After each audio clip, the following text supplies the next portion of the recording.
There's been an explosion at Brook Hollow Park. Chaos descended on a ceremony commemorating the 2-year anniversary of when 4 teenagers were miniaturized against their will and left to fight for their survival in the backyard of a deranged scientist. Formerly evil company Ominant Practical Technologies was set to dedicate a statue of the 4 teenagers, fast food science robot Burgle and Dr. Tully, inventor of the revolutionary spacer shrinking technology, when an explosion erupted. The park has been evacuated and sealed off by Ominant. We've received footage from the aftermath of the explosion, which appears to show Dr. Tully assassinating Burgle. The beloved robot was best known for grilling hamburgers and saving the lives of the 4 teenagers. I'm Captain Logan, and this is the Xbox Expansion Pass's review of Grounded 2. Thanks to Microsoft for providing access to the preview for review, and be sure to check out our interview with the developers on this channel. Grounded 2 at its core is a survival game, and one of the best ones I've played. The design for managing your hunger and thirst is communicated well. To survive, you'll need to work on gathering supplies to build weapons, gear, a workbench, and a place to sleep. While the idea of cooking bugs for food and fighting spiders for gear may not sound appealing, you'll quickly find yourself enjoying the experience of clearing out blades of grass to build your base of operations and finding out what weapons you can make after researching anything and everything. The tutorial for Grounded 2 does a much better job of holding your hand while it guides you through the basics. The main area you end the tutorial at is also a perfect location for your first starter base. Once you get going, it's all about working through the main quest line. Speaking of... You've heard about the cool changes going on at Ominant, but have you seen our new headquarters? It's transparent! Just like our new guidelines for involuntary experiments. No more teenagers. We're also going to renovate Brook Hollow Park. Just felt like doing something nice. Omni Practical Technologies has moved forward with the new leadership of Sloan Bowmont, who's totally not evil and totally a good person, to try and drive forward their initiative to control bugs reliably. During the 2-year celebration of the kids returning to their full size, an incident occurred at the Brook Hollow Park with Dr. Wendell Tully, Burgle, and the 4 kids. After the incident, you wake up to find that you've been shrunken down once again, this time to try and figure out what happened to Burgle. Ominant's presence is vast in the park, with ranger stations spread throughout that you'll have to use on your journey to find out what happened and why.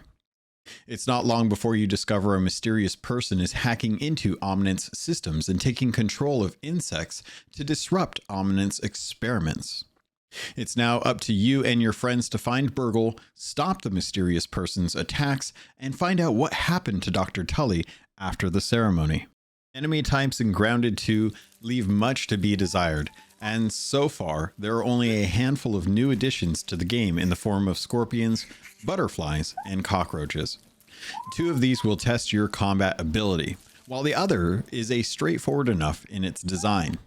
The added challenge of scorpions made the park terrifying for a while, and the addition of butterflies is interesting in design and offers a chilling counter to the bombardier beetles. The chilling breath they have feels more in line with dragons than they do with butterflies, but I still appreciate the stretch with their combat design. Otherwise, you'll likely come across most of the creatures you'd find from the first game. Spiders like hatchlings and orb weaver juniors tend to be more common, with larger spiders being further away from the main base. There is a noticeable absence of wasps as a late game bug, with the praying mantis moving from boss encounter to mini boss presence in the world. Caterpillars are the new addition to this game as well, but your interactions with them will be fairly limited. At present, there are still some insects from the first game that I haven't run into, like the wasp, ox beetle, and the antlions from the sandbox update in the first game. All in all, I was hoping that we'd see more variety, especially given that some of the boss fights in the first game are now smaller versions in the world. Billy Hog, single occupancy, microwavable hot dog dinner. No family, no friends, no problems. If you're not familiar with the survival genre, this is one of the few games I've played where building is done right. Building in Grounded 2 is very similar to the first installment.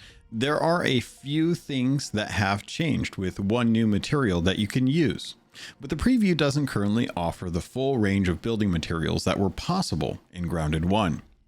Aside from that, there's not much difference, and folks who are familiar with the first game will quickly find all the usual production tools available for crafting and upgrading items. There's definitely a charm here with using grass blades for walls and weed stems for 2x4s. Bugs aren't just a part of your armor or weapons, they're also what helps with crafting furniture and production tools. Currently on my save, I've built up a nice pine and stem 3-story house with a clover roof and a clay foundation. You don't need much to make it through this game, but it's easy enough to get started, and you may end up being bitten by the creative bug. Before you know it, you've got a 6-story mansion with a rounded porch and slime sconces. This is on an early development cycle, however, and while I haven't seen anything to confirm that mushroom bricks are going to be available, we still have things like the grinder and farms for growing and forming these castle-like building materials found in the first game. As of now, there's no indication that we will see any new materials in the game or move up to anything stronger than pine. I also haven't seen a need for anything stronger than that either. These are early days in development, and I would encourage you to play around with some of the different design styles and tools available to you.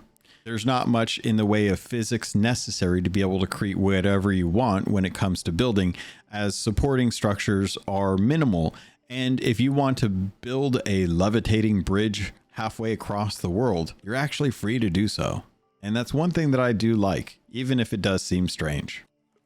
Much like Grounded 1, there are quite a few weapons to choose from. Most folks will start with a spear and move to a sword and shield. While that will help a lot of people in surviving what's out there, I do think there is something to be said about the new inclusion of dual-wield daggers and redesigned candy staves.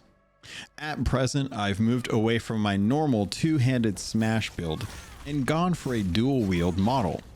In Grounded 1, the two-handed weapon was a staple for me when tackling harder enemies, as it allowed me to chunk off a decent amount of HP or health. If things got tricky, I'd move to a sword and shield with lifesteal. Now, with having a pet that can add their damage to the mix, I've become fond of dismounting and charging up an attack while my buggy draws their attention.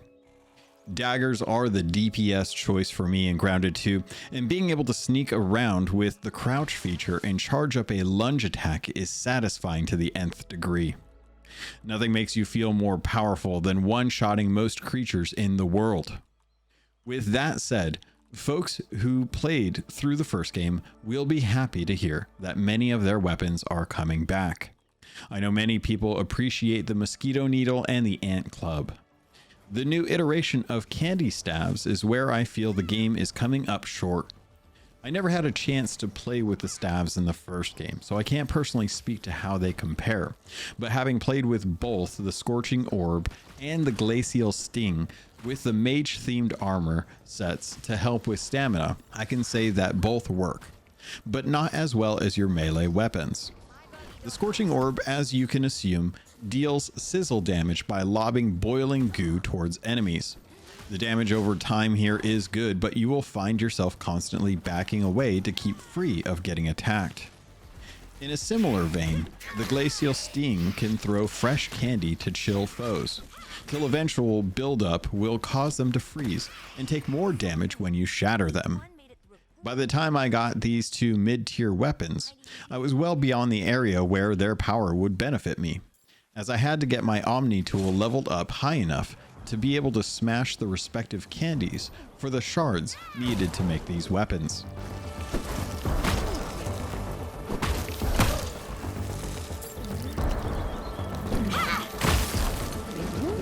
Which takes me to the Omni Tool, probably one of the best quality of life changes to the sequel.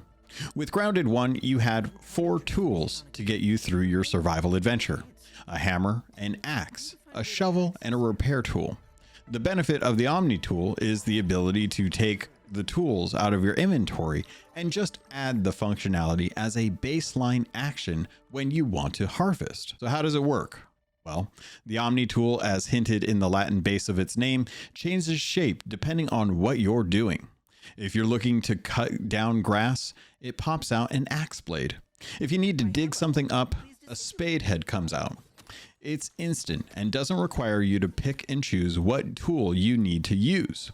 The upgrade system is still present and applies to the Omni Tool, giving you access to higher quality materials for late game weapons and gear. Ranger stations are where you can find access to the system to upgrade them, and each tool will have different material requirements and a chunk of raw science to get you up to the next tier. This refinement means more room in your inventory and wasting less durability on, say, your axe that serves as both a harvesting tool and a weapon. I told you, you can't run from me, you foul beast! No! With new flexible legs, the yoke girth action figure can ride anything! Mounts, or buggies as the studio affectionately calls them, are one of the biggest changes to the game, and a welcome one at that. Having worked through the story enough to venture into a red ant hill, I eventually discovered where the hidden red soldier ant eggs were. These are needed to hatch my companion. And I say companion on purpose here. These aren't just insects and spiders you get to use from point A to point B. This is a creature that adds inventory space for you, will help you fight in combat, provide extra abilities like hauling wood stems or grass planks, and give the ability to name them. Recently, on a QA, the devs confirmed that if you play on hard mode, you can permanently lose your buggy. Normal and easy modes will cause your mount to be on a short 3-minute cooldown before being able to head back home and retrieve them from their nest. Combat is interesting, as you can use them to fight for you, whether you're riding them or not. If they take too much damage, they can be stunned or even downed. And if they're down for too long, they pass out and head back to the nest. For myself, I've enjoyed the red soldier ant as my daily driver and have named him F-150. The extra tow and carry capacity offered with a red soldier ant makes it the perfect mount for hauling lumber or moving inventory while out on scouting missions. A perk I love is the ability to recruit another red ant to follow and fight for you, giving you the ability to have a mini ant army helping if you like to take on things that are more challenging but still only play solo. The Orb Weaver is good for getting across web bridges later in the game. While some areas are hard to access, I did find that the size and fighting capacity of the Orb Weaver was not what I was expecting based on my power level when I was finally able to hatch it. The Orb Weaver is imposing and has the ability to use webs as a form of crowd control. The Weaver's design makes it uniquely combat focused, but without the power to back it up. Overall, it's cool to finally be riding some of the main enemies ungrounded, but unless the devs balance the damage they deal, I'll be dismounting every first time I get a chance to fight an enemy because, well, my weapons are just more powerful at this point. That takes me to the world in Grounded 2. Most of the new park is similar to the backyard from the first game. You'll find the picnic table, trash cans, and a campfire in the same vein as the tipped over barbecue. Some of the new areas bring in the frigid air of a tipped over ice cream cart, as well as a picnic cooler. While this is early access, there isn't a desert area or a pond area. We may still get those down the line, but for the time being, don't expect the same koi fish or antlions from the backyard. Something I noticed that's currently missing from the park that I actually hoped for was all the little toys and points of interests. Now, don't get me wrong, there's still a good handful of fun things to find, though I have yet to see many references to toys from the early 90s. It might be too much to ask for a Super Soaker and some inline skates. While I've invested close to 40 hours in the game, there are still things I'm finding and some things I have yet to explore. Anyone thinking that this isn't a decent amount of content for a game preview has not given the entire park its due diligence. What Grounded 2 does is approach the survival genre with a charm and design that far exceeds most other offerings on the market. That being said, it still has its bugs, but not the kind that gives you materials for better gear. While some of the issues are minor, there are some that can be more frustrating. During my 40 hours of gameplay, I ran into multiple crashes to the desktop on Steam. Running at full speed on my mount would cause frame drops, and sometimes enemies would be stuck in the environment, trying to attack you through a rock. There's also an issue when recycling building parts while mounted. Normally you would get the full amount of materials back, but if you're only dismounted, while some of these aren't that bad, some like crashes can cause you to lose around 5 minutes of progress depending on the last autosave. Things like water drops floating in the air after you've cut down a blade of grass are more confusing and humorous than game breaking. Overall though, the pros outweigh the cons in this instance.